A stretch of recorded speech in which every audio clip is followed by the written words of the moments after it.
Welcome to InFocus with Ejaz, Haider. This program is supported by the Center for Security Strategy and Policy Research. CESPR is housed in the University of Lahore, and at CESPR, we grapple with issues that impact global and regional security and strategic developments. This program is part of that. Russia's President Vladimir Putin has already led the country longer than anyone since Joseph Stalin. The normal impression is that he started a war in Europe on February 24, 2022 by invading Ukraine, which of course he did. But the fact is that he started the first 21st century war in Europe against Georgia. Crimea was to come next, immediately followed by the Little Green Men supporting ethnic Russian populations in the Donbass, which is obviously, we know, in the east of Ukraine. Internally, he waged a small but savage second war in Chechnya. While not all states agree with the US-Europe-led near consensus over Russia and more specifically Putin, even neutral state actors, and I'm actually thinking of China here and many others, aren't particularly supportive, or shall I say happy, about the war per se, though there might be more understanding of why Putin did what he did. From an international law perspective, Russia's invasion breaks the norm against aggression and worse, annexation, titled to a captured territory because international legal experts consider prohibition of forcible annexation as foundational to modern international law. In this episode, I'll try to explore a broad question, which obviously has many subsets. Is Russia's behavior merely about Putin, or can it be studied, or should it be studied, through the longer trajectory of Russia as an empire? And to discuss this, I have with me Sergey Radchenko. Dr. Radchenko is the Wilson Schmidt Distinguished Professor at the Johns Hopkins School of Advanced International Studies. He has written extensively on the Cold War, nuclear history, and on Russian and Chinese foreign and security policies. His most recent book, which came out in 2024, is titled To Run the World, the Kremlin's Cold War Bid for Global Power. Professor Radchenko is a native of Sakhalin Island, which incidentally, if you look at the map, north of Japan, in the Pacific. He was educated in the US, Hong Kong, and the UK, where he received his PhD in 2005. That was from the London School of Economics. Before he joined SAIS, Professor Radchenko worked and lived in Mongolia, China, and Wales. Sergey, welcome to the program. It's great to have you. As a matter of fact, as you know, we've been trying to get together for this episode for a while now. We couldn't work it out, but it's great to have you now. I'm kind of halfway through your book, which is very well written.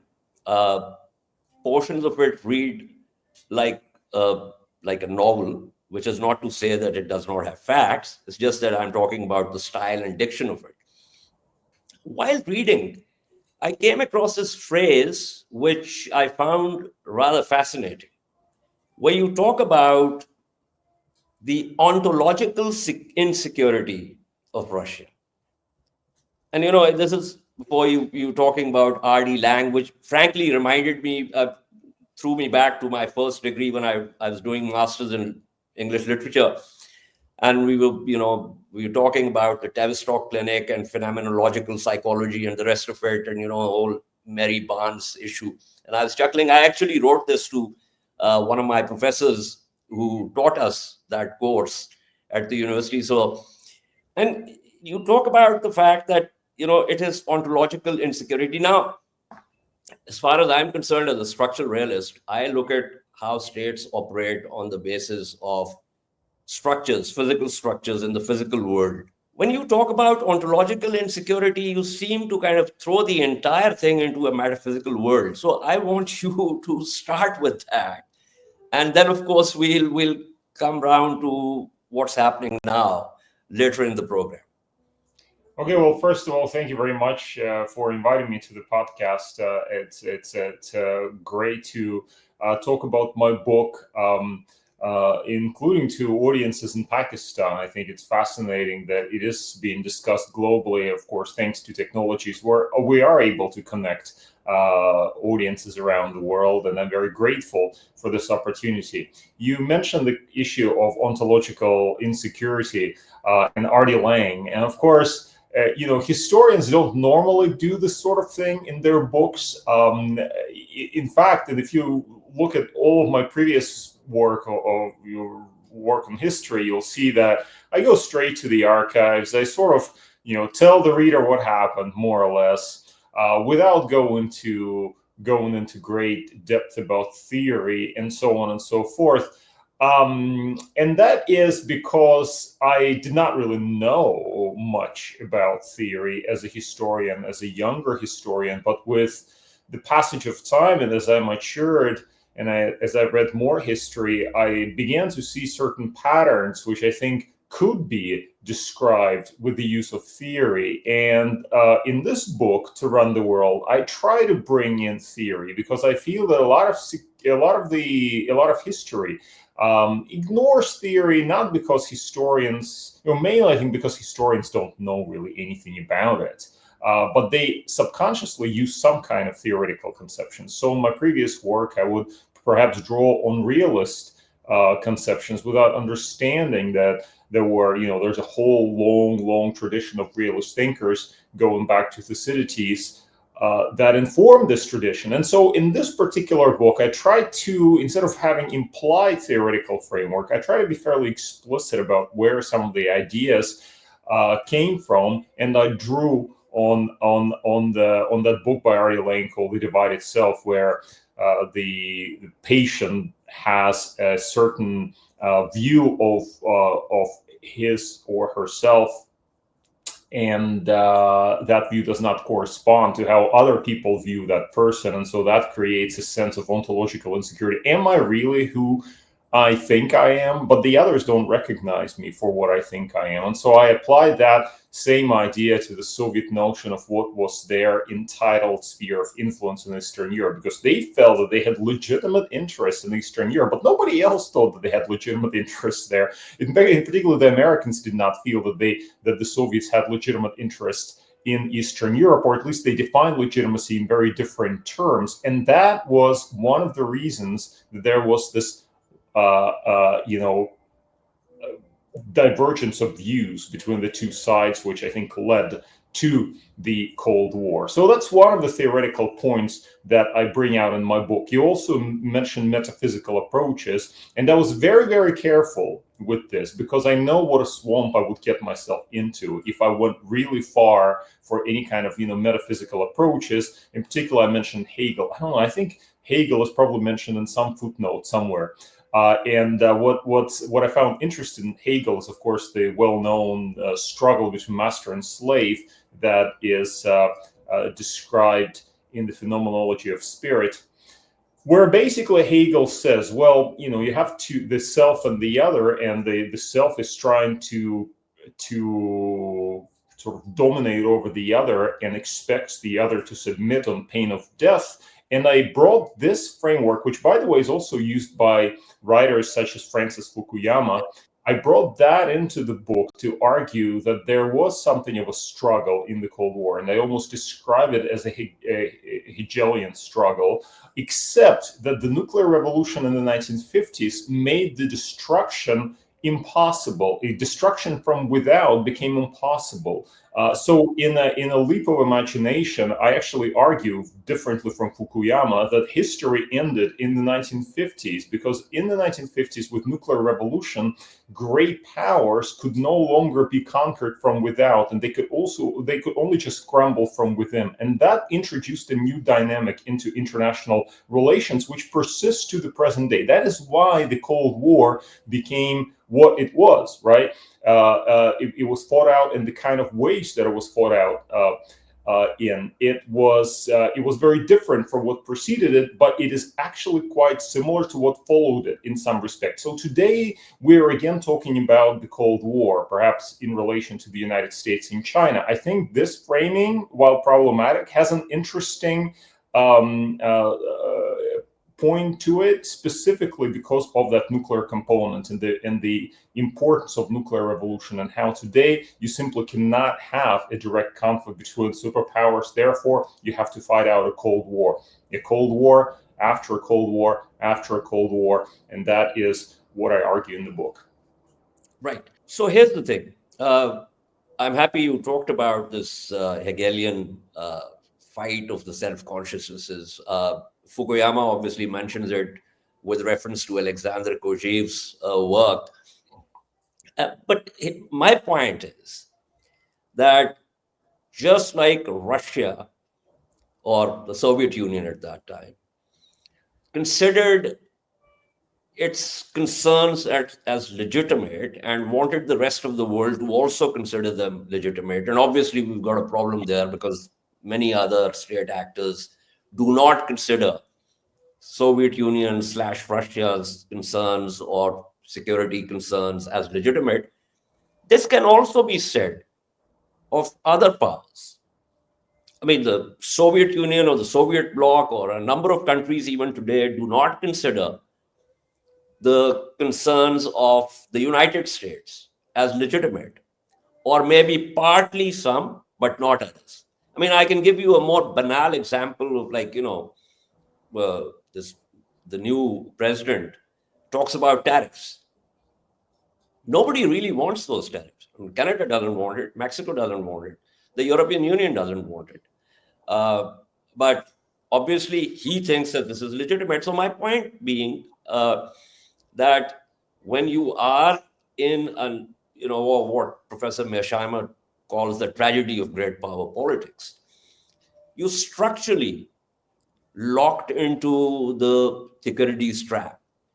So I think it's something that can be said of all great powers, not necessarily of Russia. Of course, I'm sticking my neck out, speaking as a Pakistani to an ethnic Russian, and assuming that I probably know more about Russia than you do, which obviously would be stupid.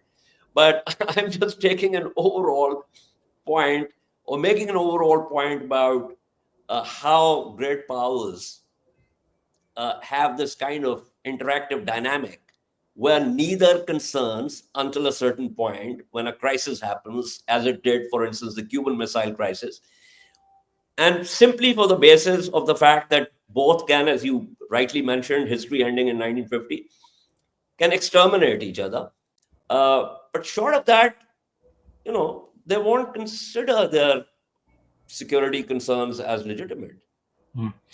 Well, I think there's a lot of truth to what you're saying. I think the point about the Soviet experience being also relevant to other great powers is spot on. In fact, the book does not just deal with the Soviet Union, but also applies the same framework of the striving for legitimacy, striving for recognition to other powers, not least to China. I focus a lot on China in the book. In fact, the book is probably at least 1/3 about China and the 2/3 about the Soviet experience of the Cold War. And it's one of the unusual aspects of this book that what you call the ThreeBody Problem.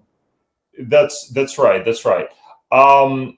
So that's on the question of recognition and legitimacy. But also other reviewers, for example, John Lewis Gaddis, in his review of the book on foreign affairs, highlighted how he thought that actually the book is between the lines about the United States and its own striving for legitimacy and recognition, how the Americans are worried that others will not recognize them in the kind of way that they expect to be recognized. And I have to say that this critique by John Lewis Gaddis in Foreign Affairs is spot on. Yes, between the lines, this is the implication that this does not just the theoretical framework and the historical evidence that I bring to inform this framework in the book. It does not just apply to the Soviet Union and the Soviet experience of the Cold War, but it applies to other powers, whether great powers or maybe not so great powers, and to different regional contexts, because fundamentally, and this is what I argue in the book, it's about human nature, right? It's about the people who make those decisions. That's why in the book I pay so much attention to individual leaders. And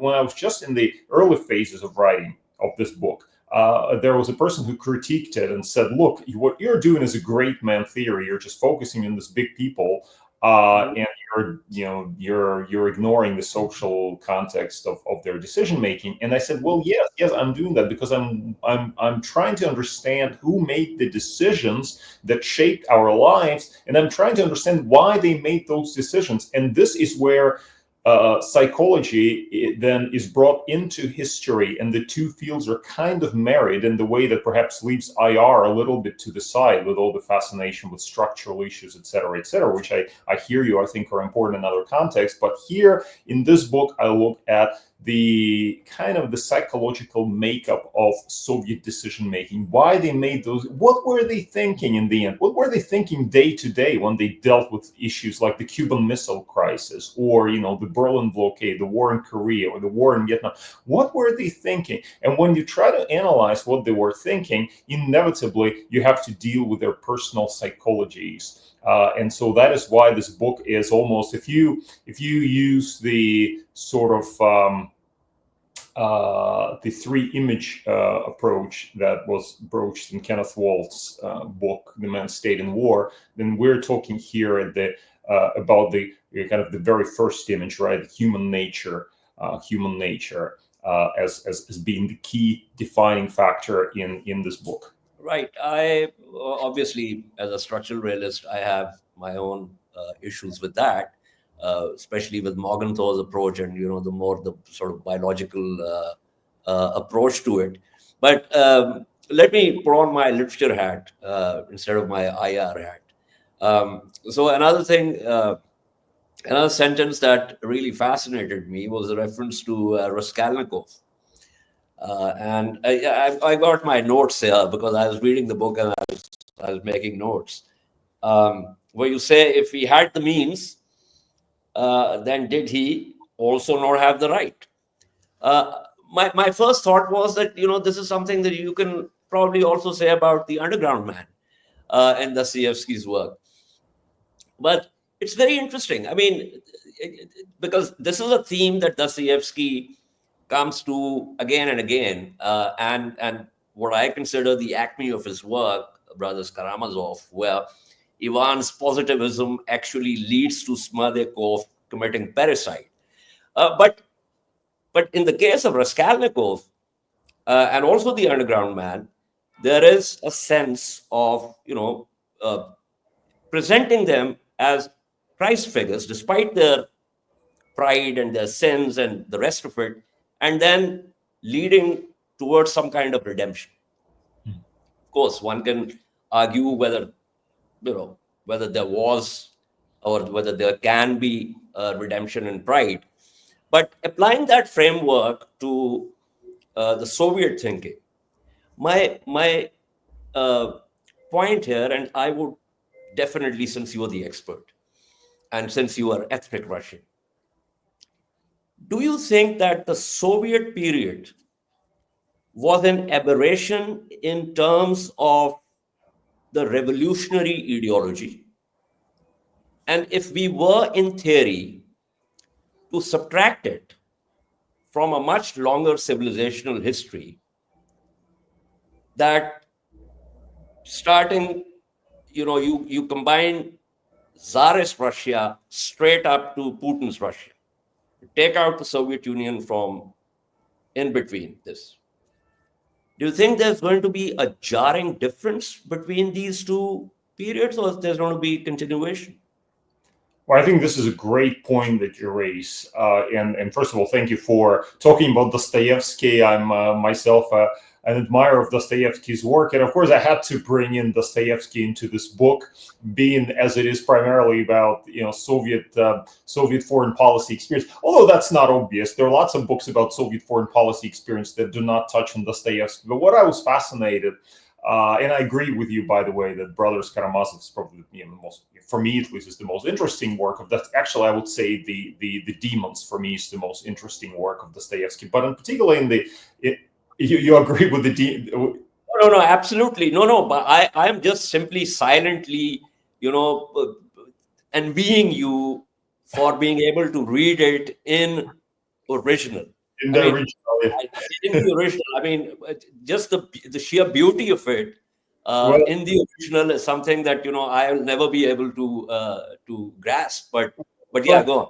From my recollection of the Soviet high school, I don't think we ever read Brothers Karamazov or the Demons there, but I remember we did read Crime and Punishment, which is why that example, Raskolnikov's example, stuck to my memory. In particular, this monologue that he has, where he's trying to analyze why he killed the old lady and the sister. And where he says, well, it was about money, because look, if Napoleon had this opportunity to do that at the beginning of his career, would he not overstep? He would overstep more than one or two dead bodies. He would do a lot of things in order to advance his career. And would we blame him for it? Probably not, because those issues of morality, those issues of ethics do not apply. And that's where, but then from there, he goes beyond and questions whether he has the right to kill some. In other words, whether he is really what Nietzsche would call a Superman, right? Whether he's a Superman. That's where Nietzsche is also, can be brought into this discussion, because of course, philosophically, there was a lot here between Nietzsche and Dostoevsky. They're living in the same historical epoch, and they're talking to one another in many ways. But so what I argue is that in this monologue where Raskolnikov says, "Am I allows," or how does he put it? Am I allows, or do I have the right? And in the end, he concludes, of course, that he doesn't have the right. He falls down on the ground and kisses the ground and begs for forgiveness in the eyes of God, and so on and so forth. And then I apply that to the Soviet policy making, which is not the most obvious connection, but basically I argue that throughout the Soviet period, and even to go back to your questions, preceding that and after that, you have Soviet and Russian leaders who are saying, we have the right to do certain things. Who tells us that we don't have the right? And of course, that applies clearly to Khrushchev when, for example, he made that decision to send missiles to Cuba, because he was annoyed that the Americans had the right to station nuclear missiles, let's say in Turkey or Italy, but he did not seem to have the right. And why is this? Why is it so unfair? We're also a great power. We're also a superpower. We have nuclear weapons. We can destroy the world. So therefore, don't we have the right to do whatever we want? And so that logic applied to Khrushchev. I show in the book how he was motivated by this deep-seated sense of kind of unfairness, that he was not being taken or seen as an equal by the United States, and it was striving for this kind of equality, it's striving for recognition. And this is where, to go back to your question, you have the connection from the Cold War and the Soviet experience to the post-Cold War context, because today you might argue that Putin sees the world in much the same vein. He asks this question: do I have the right to assert my interests in the way that others assert their interests, or impose myself on, let's say, a neighboring country because I have nuclear weapons? Who will do anything to me? So this kind of logic seems to underpin Russian decision-making as it underpins Soviet decision-making. But this is where the parallel with Raskolnikov presumably stops, because Raskolnikov at least felt that he had to beg for forgiveness. He felt that it was not consciously, he could not consciously just accept the killing, the murder of innocent people, whereas it seems that Putin is more than willing to put that aside. So he's saying, I have the right, and who are you to tell me otherwise? Right. It's interesting because Dostoevsky and others also, Turgenev, for instance, his fathers and sons, they had like almost a prophetic sort of, intuition about what was likely to come. And I remember reading one of the essays by Alberto Moravia, where he talks about Raskolnikov as the first commissar. But here's the thing. You also, you talked about Putin. Putin has been in various interviews.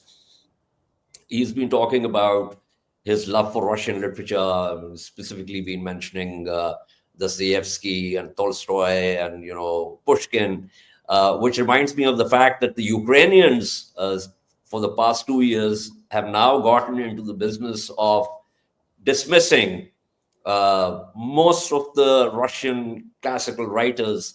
Their particular ire is for Pushkin, and they've started using this this term for the Russian artillery units, that the Pushkinists are firing these rockets at us. So it's, Pushkin has now kind of gone into that kind of terminology. But interestingly enough, there's this great book by when Tolstoy went to fight in Crimea, the Sevastopol Sketches. And I just pulled out something where he talks about, the consequences of battle. And he says, you behold war not from its conventional, beautiful and brilliant side, with music and drumbeat, with fluttering flags and galloping generals, but you behold war in its real phase, in blood, in suffering, in death.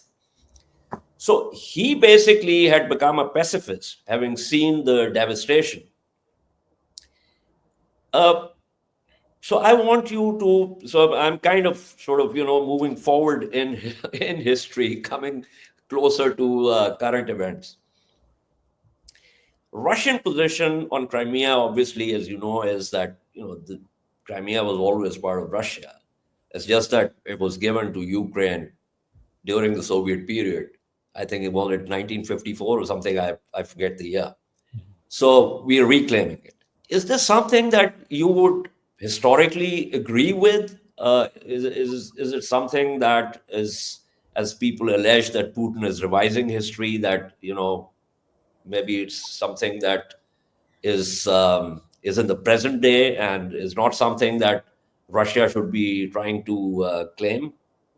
So you've raised a number of very, very interesting issues, and thank you for your allusion to Lev Tolstoy and his conversion to pacifism as a result of the Crimean War. I think those historical experiences, broadly speaking, matter a great deal. In fact, in the book, I begin my book with a description of historical experiences of Soviet leaders from. Thank you. I was actually going to return to that, given your description of Khrushchev's and Brezhnev's and so perhaps Gorbachev's. Yeah, we can come back to this in a second, but what you raised with regard to Crimea is also an important point. I mean, obviously, Putin, not just Putin, almost all political leaders have a tendency to use history in a way that reinforces their political goals, and of course, Putin does that as well in using history selectively to justify his imperial delusions, his imperial grandeur. So in relation to Ukraine, he's of course authored various pieces arguing that Ukraine doesn't even exist, or should not exist, it should be all part of Russia, and that Crimea has always been Russian, and so on and so forth. What should we make of this? If you dig into history, you'll discover that things are much more complicated, and that Crimea was not always Russian. And that you cannot make any kind of claims about unity of Russian and Ukrainian peoples, and that a lot of that is basically contemporary efforts to use history to justify current political ends. Putin is not the only one doing that. Just wanted to reinforce that point. Do I think that any kind of history or any kind of historical references make the Russian occupation or annexation of Crimea legitimate? I don't think so. I think what Putin did begin in 2014 is illegitimate. I think that as a result, Russian national interests have been impaired to a great degree, and what Russia is doing today in Ukraine is fundamentally not just destructive for the international order, but also destructive for Russia itself. And it is unlikely to emerge from this as a better country. In fact, it's very likely that this is just the beginning of problems that we're going to see with Russia going forward. So that is where I stand on the question of Crimea. Now, does it mean that I think the West should go to the point of a nuclear war with Russia to take Crimea back? I don't think so. I think that's where we have to inject our approaches to political solutions with a degree of realism, and realism does matter. And it doesn't matter that Russia is a nuclear power. In fact, the way that the West has approached the conflict in Ukraine, in particular how the United States has approached the conflict in Ukraine, is very much reflective of that issue of Russia's nuclear status, and is very much reflective of the broader thesis that I present in the book about Cold War after Cold War after Cold War. In other words, the importance of nuclear revolution. You simply cannot have a direct war with Russia. That's the reality. The West understands that, and that limits the range of options that we can use in putting pressure on Putin to desist from his war of aggression in Ukraine. Right.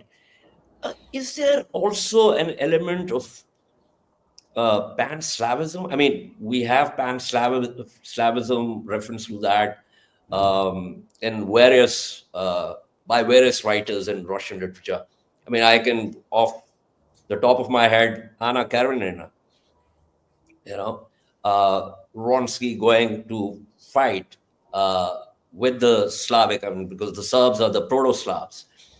Is that historically or ethnically also something that resonates with the Russians and also other Slavic populations? I'm thinking of Serbia, for instance, today's Serbia, which is not particularly keen on sanctions against Russia. Although one can make a point that a number of, the Poles also have some Slavic blood, but nonetheless, I'm just trying to figure out if that is a factor that plays into this.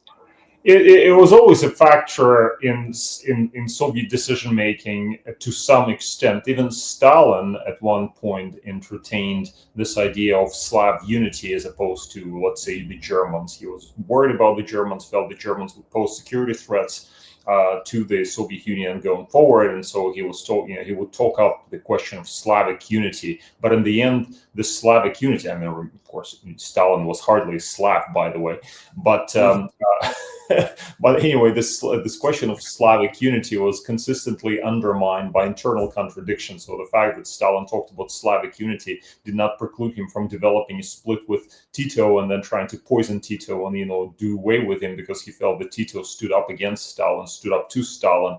And of course, as you already mentioned, Soviet contradictions with Poland, for example, are not not easily explained by any references to Slavic unity. But you can see this point being brought back again and again. And today, Putin, with his various fixations, seems to also resurrect the point about at least the Russian world, in which he also includes Ukraine. Is that helpful for Russian foreign policy? I don't see how it's helpful. I think it just drives Russia to the age of doom, frankly. It's not great for Russia at all. And in fact, what Putin has done by invading Ukraine is he has driven the Russians and the Ukrainians further apart than they have ever been historically. So that is not, that is the result of chasing after imaginary ideas like Slavic unity.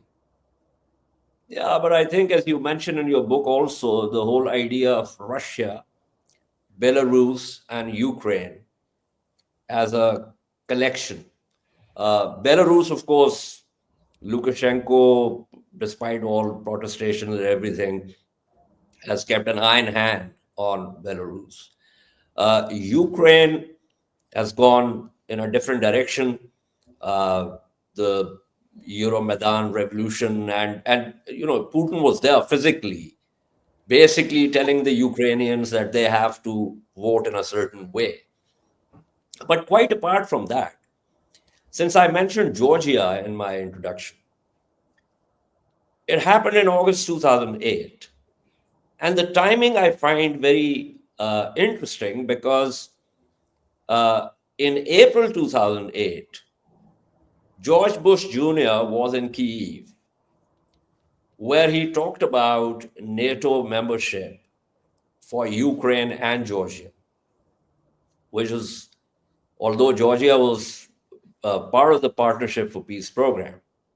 And this happens in April. And in August, Russia supports the Abkhazians and the South Ossetian militias to essentially signal to the West also and to Georgia also that if you try to, break free of our near abroad, then there are consequences. Now, you also mentioned Mary Sarot's book in your book, Not 1 Inch. But the fact is that the initial exchange between James Baker III and Yeltsin was where James actually, gave this assurance. It was only after he got back to DC and he spoke to George Bush Sr. that President Bush Sr. said, this is off the table, right? But from the Russian perspective, from Putin's perspective, even before that, from Yeltsin's perspective, this whole idea of NATO expansion eastward was not something that Russia was happy with. So there is, I'm talking about a real structural issue, not just simply ontological insecurity, but something really physically, whether invading Ukraine has actually worked in favor of that is a separate debate. Mm-hmm. Switzerland has joined Finland, which had never joined any alliance during the Cold War, has also joined. So Baltic has now become, basically, if you count out Kaliningrad and the Russian fleet there, Baltic is now basically a NATO lake. So I'm not debating whether what Putin has done is right or wrong, but I'm just simply saying that there is a real concern in the Kremlin with reference to NATO expansion. So there are a number of issues you've raised, and I think they all could be dissected in various ways. The first issue is this question of security, and here you're invoking, also previously invoked Mearsheimer and his argument about the feeling of insecurity the Russians would have had from NATO enlargement. The one approach I would take to this is to say, look, security can be defined in various ways. And in fact, in the book, I talk about a debate in May 1990 in the Soviet leadership, where they talked about what to do about East Germany, whether to withdraw from East Germany or not to withdraw from East Germany. And there was a very, very interesting argument there made by Anatoly Chernyaev, who was Gorbachev's aide.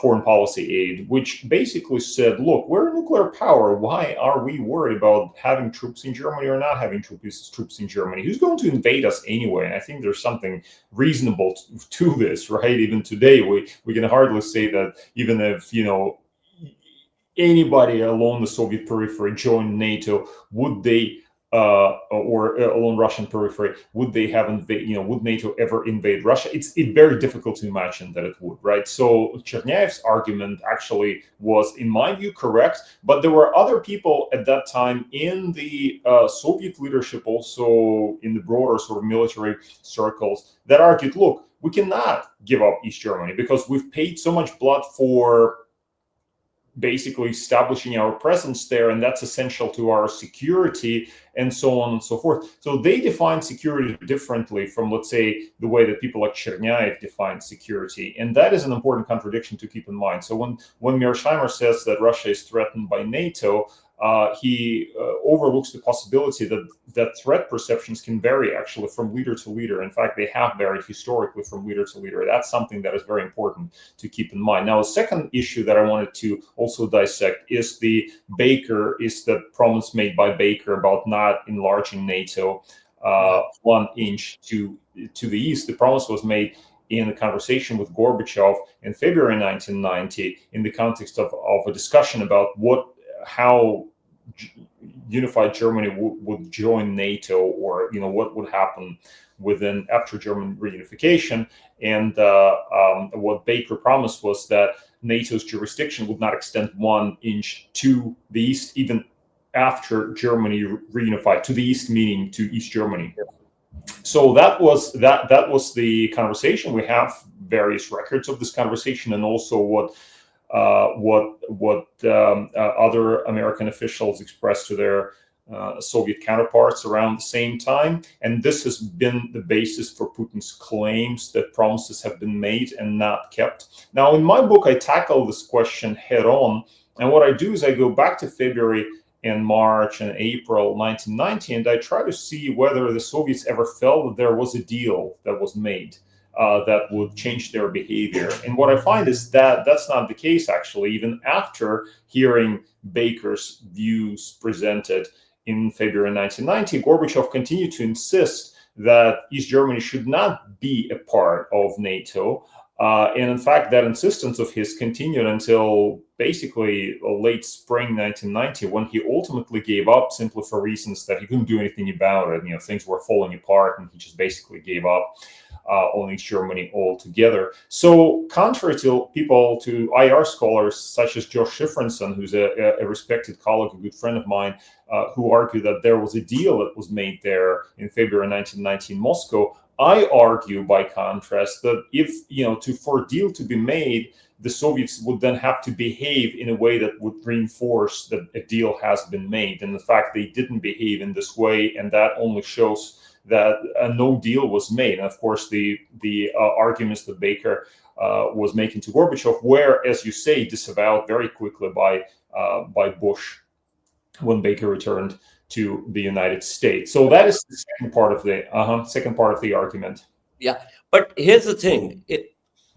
From my understanding, and I may be wrong, it seemed that the Russians were looking at this quid of no NATO expansion eastwards for the core, which was that they will not throw a spanner into the unification of Germany. And while they kept their end of the bargain, the Americans did not.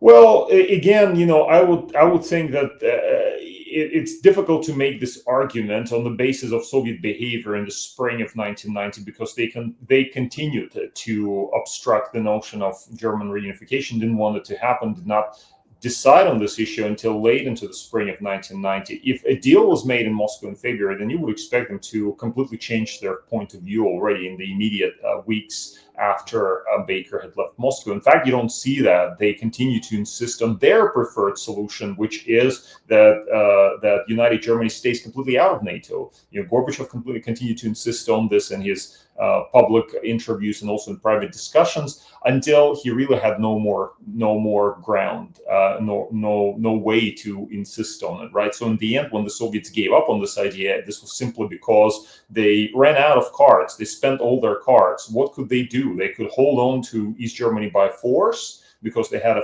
military force there. And would that be a great idea? Well, some people like Falin, the German expert in the Soviet Central Committee, thought that perhaps it was a good idea, but there were no real practical proposals about how they could do that. If they were unwanted in East Germany, how could they keep to East Germany? It was not about making a deal at this point. It was about the reality, the acceptance of the fact that the Soviets were simply not welcome there. They'd have to go home. And of course, Kohl sweetened the appeal by giving Gorbachev considerable financial inducements to do just that. So that is how it kind of worked out in reality, I think. And when Putin brings this issue and his claims that promises were made and so on and so forth, I think he's onto something here. He uses some facts, but he takes them out of their context and presents the kind of historical narrative that helps him justify his continued aggression in Ukraine without understanding. Perhaps he does understand, but he just wants to,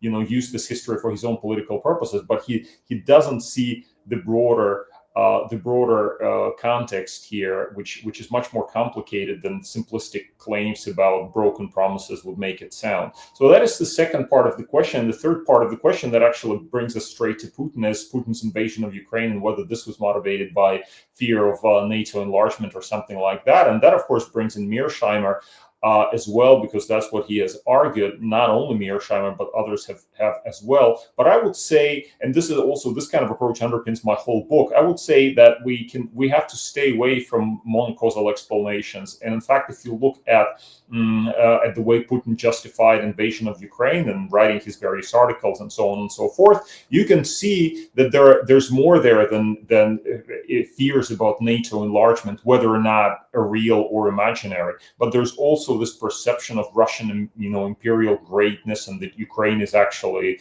it's not an independent country and should never be an independent country.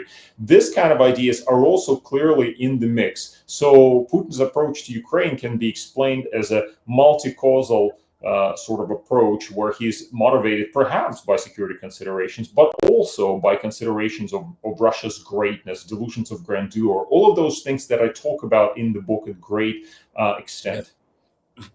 Yeah, no, I agree with you. I don't think it's monocausal.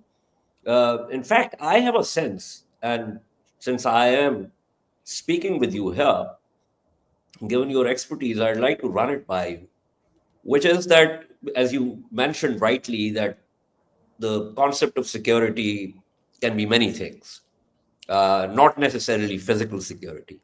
You got the nuclear weapons, and you mention in your book how badly the Soviet economy was damaged after World War II, and then how the Soviet economy went into a tailspin after the breakup. So all those concerns are there. But there is also, and it kind of links up with the civilizational imperial conception, in terms of a feeling of insecurity, of a creeping westernization, or shall I say democratization in a Western kind of way, creeping into Russia, which is not a physical threat per se, but it is also a threat that cannot be countered with military means or with nuclear weapons. So I have for a long time gotten the sense, kind of intuitively, and I'm running it by you in order for you to actually tell me whether my sense is right or wrong. So in terms of the Western sort of creeping westernization of Russia and so on, of course it's a concern. It's always been a concern, because it raises issues about regime security. Whether the government can hold on, given, let's say, what they see as efforts to erode the regime from within by introducing Western ideas. Now, this was a Soviet concern for a long, long time. I don't really talk about it in this book, but if you look at the way how the Soviets tried to filter Western broadcasts, for example, that shows their fear about external information creeping into the Soviet domestic discourses. That is something that worried them very much. The Chinese have had historically the same kind of fears about Western subversion, what Deng Xiaoping called bourgeois liberalization. And of course, the Chinese have taken the road that the Soviets had taken in their times, and that is filter it all out. That is to say, impose barriers, whether jamming of radio broadcasts the way the Soviets did, or perhaps the great internet firewall the way the Chinese do. But the idea is to keep this unfriendly information from their shores, because that undermines regime security as they see it. Now, Putin has adopted a different approach to this. And that's something we have to realize, because there are discontinuities from the Soviet case. Putin has adopted the approach of actually allowing a relatively free circulation of information. Now, I wouldn't say it's completely free, because today in Russia, increasingly, you need to use VPN to access Western social media, for example, services like X, Twitter, Facebook, increasingly YouTube, and so on and so forth. At the same time, if you really want information today in Russia, you can actually, you can log on to Western media and read what they think in the West about what Russia is doing. But what Putin has tried to do is to create credible alternative sources of information that are presented alongside that information from the outside. And the argument is, look, there's no truth. Everybody has a different perspective. So what we do here in Russia is our perspective. What the West has is their own perspective. And it's all kind of gray and fuzzy. And in that situation of informational overload, the Russian people then would turn, or the idea is that they turn to state information, or at least pro-regime sources, in order to formulate their ideas about how the world works. So in this sense, today, I think Putin is less threatened from by external sources, external erosion of Russian values, than the Soviets felt threatened in their days. Still, Putin keeps talking about this, because he, if you read his speeches, you'll see that he talks about the efforts to reformat Russians to think like Westerners, and how that is dangerous for Russian national identity, and so on. And so he's been trying to take measures against this, including, for example, increasing propaganda in schools, trying to kind of constrain the flow of information, and so on. But I don't think it's quite at the same level of paranoia as it was in the Soviet. No, I agree with you. I think it's a smart play. In fact, as an example, I mean, he's allowed a number of military bloggers within Russia to actually be very critical of Russia's military operations. So there is that space which is kind of cathartic. But we are reaching the closing of the program also. So I want to just fast forward and very quickly.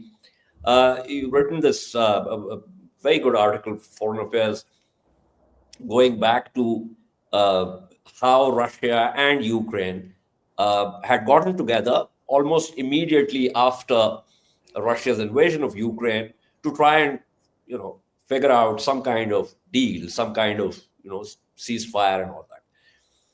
Now, with Trump in Oval Office now, I want you to give me a sense of whether the texts that were exchanged then, from March to April 2022, could they become a basis for some kind of a ceasefire? And I think you make an excellent point about having two tracks. One track that actually, which is not what was followed earlier, but one track that looks at the ceasefire, and another track that actually then begins to look at how to give Ukraine the security guarantees, something much more and better than the Budapest Memorandum did. Do you think that's likely to happen? So that's a very good question, and thank you for alluding to this article I co-authored with Sam Cherop. We had access to the documents from the Istanbul talks, and we interviewed some of the participants to try to understand whether it was ever possible for Russia and Ukraine to actually have reached agreement back then. And we never really came to a very clear conclusion whether or not it was possible or not, because we don't know what Putin ultimately thought. We think we know why Zelensky decided not to proceed with this. And the conclusion was that he thought that he could achieve better conditions by continuing to fight, because the Russians were being defeated close to Kiev and were being pushed back. So under those conditions, making the sweeping concessions that Russia demanded seemed unwise.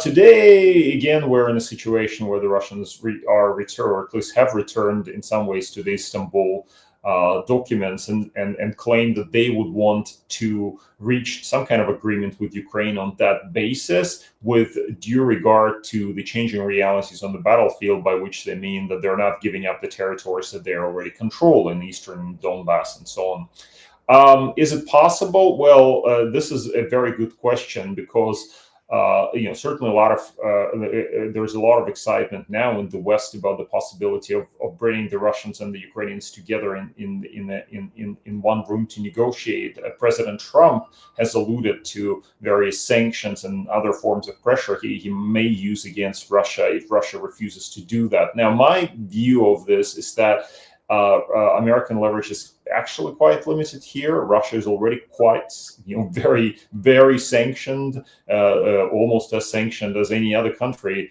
save maybe for North Korea, or perhaps even more than North Korea. So I don't know what other sanctions the Russians would be afraid of that Trump could impose, or tried to use against them to bring them to the table, to the negotiating table. Now, unarguably, Trump's leverage with President Zelensky is much greater because of Ukraine's dependence on Western military aid. So what will the Russians ask for? I think the Russians might agree to negotiations, but they will say, okay, we want to go back to the Istanbul document and do something similar here, which includes basically Russian control of the territories that they already control, and perhaps some of the ones that they still do not control but have formally annexed. We're talking here about parts of Zaporizhia and Kherson oblasts. In addition, though, if you go back to Istanbul, there are other things there, such as Ukraine's permanent neutrality that would be guaranteed by other powers, including Russia. The Russians wanted to be one of the countries that control that. And I don't know how easy it is going to be for Zelensky to agree to something like this. And then there are limitations on the amount or the types of armed forces that Ukraine is going to be allowed to have. In Istanbul, the numbers between the difference between the numbers that the Ukrainians were proposing and what the Russians were proposing was stark. And I don't think that today we're in a better position, because Ukraine actually has shown on the battlefield that it has a viable military, it has a strong military, and dismantling this military, putting itself at Russia's mercy in the future, would seem to be like a very unwise move. So I think although the Russians will continue to insist on the provisions of Istanbul agreements, or what was being negotiated there, an agreement, of course, was never reached, so I should not call those documents agreements. But I think the Russians will continue to insist on something similar, and it'll be an extremely hard sell for Ukraine to go along with Russian demands. Yeah, well,